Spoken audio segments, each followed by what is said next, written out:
I thought I would give you an update on what's been happening with my husband's estate. Now, as a reminder, my husband died in December of 2024.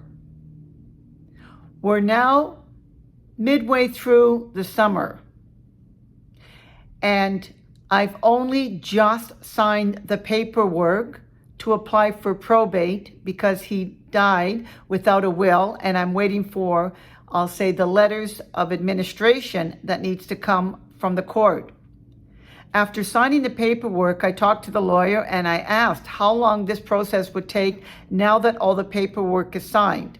It's going to go to the courts, and he said because it's in Burlington, it should be approximately 3 months. He said it could take a bit longer, and if it would be in Toronto, it would take even longer. It could take up to 1 year. Now, nothing can be done without having this paperwork. But what I wanted to really tell you about is that when my husband died, and we were living apart at the time, but still legally married, so I took on the responsibility and had his funeral paid by me out of my bank account. Now, in doing the application to apply for the letters of administration, I also had to cut the check for probate. And again, that's liquid money that has to come from me. What happens when you don't have this money to apply? Taking on the role of an executor is not an easy role if there's no cash available, because money from the estate is not readily available in most cases.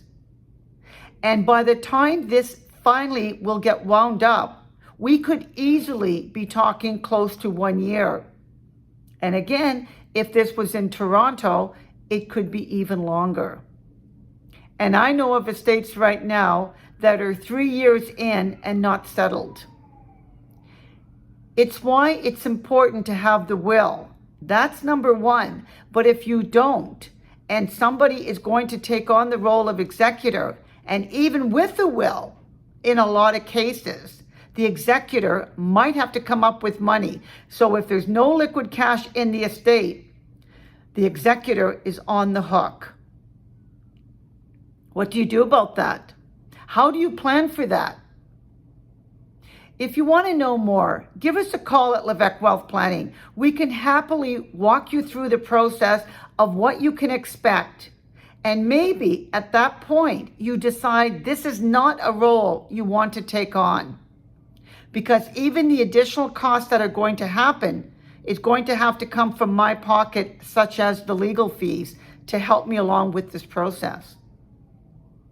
So from firsthand experience, but also just guiding from the experience I've had over the last 35 years, you're going to want to know what you're in for. So you want to go in with your eyes wide open.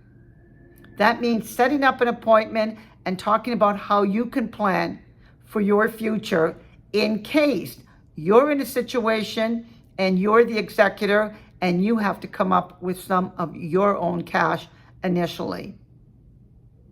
So give us a call at Levesque Wealth Planning of IA Private Wealth. We'd be happy to sit with you.